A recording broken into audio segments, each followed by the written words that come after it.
What do you think your accuracy score was?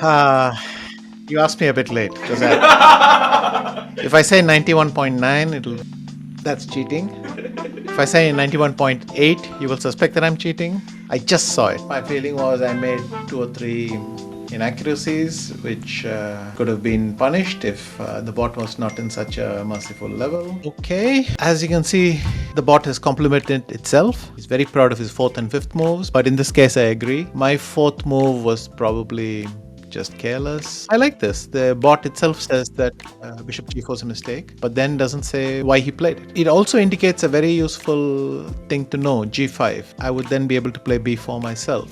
And it's a bit of a mess what's happening. So h3, I thought black could simply take on f3. Then it would look very similar to, Gukesh versus Ding, I think. After it went bishop f5, I get my chance to play b4. Obviously, I was quite pleased with that. And then came a point where I couldn't wait much longer. I had to take on d4. And I was not completely sure here what happens. But luckily, I spotted that after knight c3, e3, it'd be very, well, to put it mildly, unpleasant. So I played d3 and it gives me a star, so that's helpful enough if you know that these moves were correct. You should also have it confirmed that your good moves were good moves. c5 is a mistake, but I'm not sure what he wants to play instead. Apparently he wants to go queen d6, okay?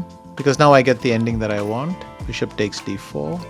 He's not happy with bishop f5. When c5, he says rook d8 is a mistake. I was happy with bishop c4 because I basically want this nice ending on the queen side. Goes bishop e6. And there are a couple of moves I'm curious about. So let's see what he says. King e2. He doesn't like it. He thought, the thing is I wanted to put my king on this square on c4. And I thought for the ending that's just killing. But during the game I found it quite unpleasant. Black gets a lot of tactics with b5 and so on. And this is what bots are perfect in taking advantage of course. So the point that king e2 itself might be inaccurate is, at least for me, an intelligent observation. Thinks knight f6 is best, but I'm not sure why. Because anyway he goes to d5, so it doesn't matter.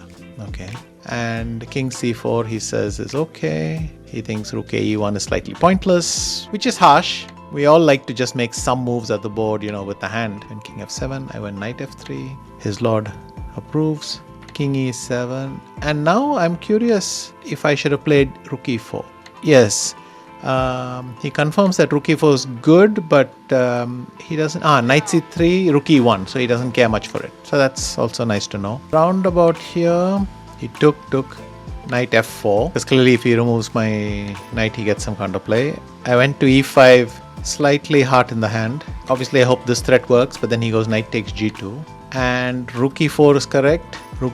King e8 he went instead of rook d5. Knight d3, he confirms that it's correct, and already it's a big advantage. I don't know if there was any major miss after that. I think the only thing useful is it took me some time. He went rook f2 check, and after this it should be fairly simple to play. So he went here, and then it's only a matter of time that I break through. Some of these things you tend to dismiss, but if for instance we take the review line, you do that, I take this, and then you play 3. I mean, maybe black's position is too lost for it to matter, but you can learn a little bit about this kind of resistance from these things. After that, it's pretty straightforward. Review is helpful. I think if you're playing a lot of games and you don't have the time to sit and analyze them, then these reviews are very nice, especially if you see certain kinds of mistakes that you repeat. It takes a while for you to notice them because a lot of them seem like one-offs. And what's really convenient is you have it available in 5 seconds.